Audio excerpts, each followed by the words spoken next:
You are listening to Ethical Witness Preparation, a powerful witness preparation podcast mini-series from Holland & Knight attorney Dan Small.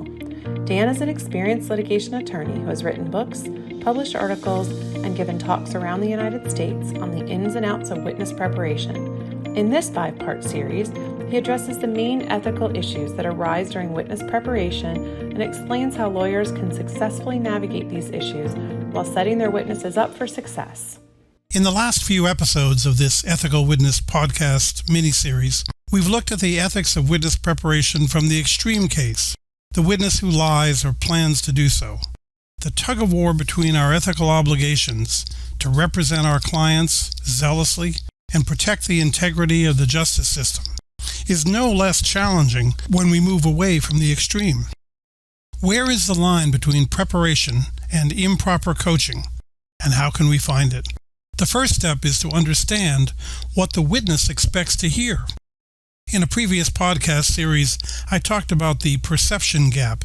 As Paul Simon sang it, a man hears what he wants to hear and disregards the rest.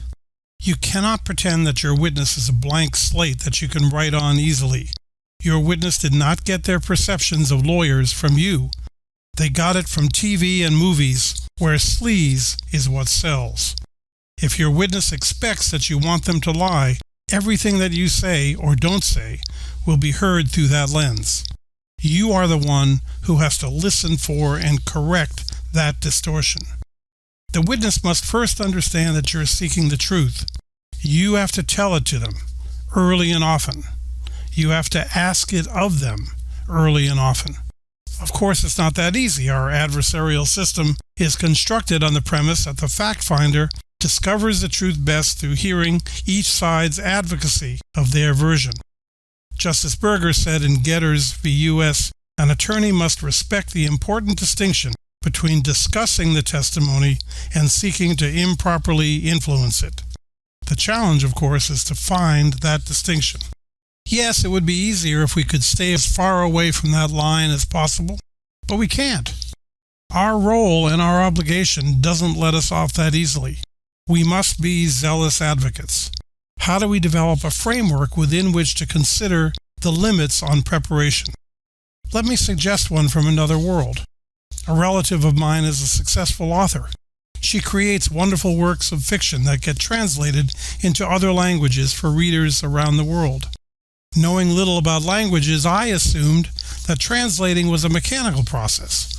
After all, you can go online and instantly get words or phrases translated into a long list of languages. But when the material is more complex and more subtle, like a work of fiction, the translator's task is very different. The translator is not creating new material like the author.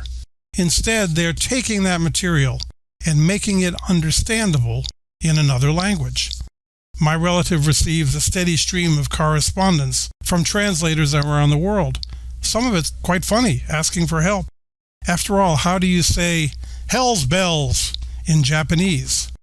The essential creation remains the same, but translating it may require suggesting new phrases where comparable ones don't exist, or new colloquialisms where the original would not be comprehensible.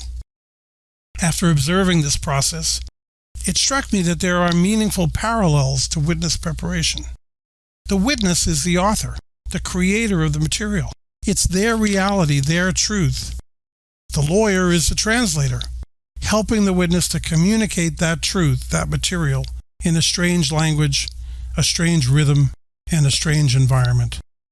The lawyer doesn't create new material. The lawyer makes the witness's creation understandable in a different way.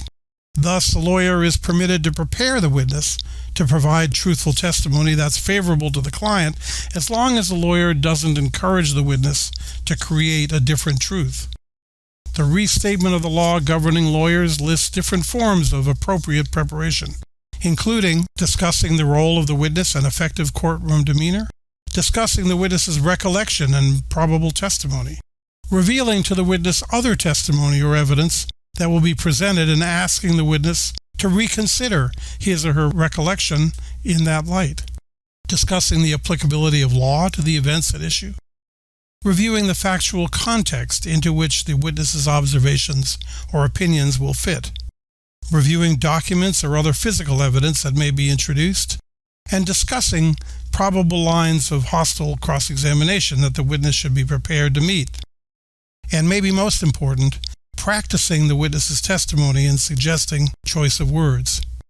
The key is to emphasize to the witness right from the start the importance of telling the truth. All ethical rules on this topic are based on that simple concept.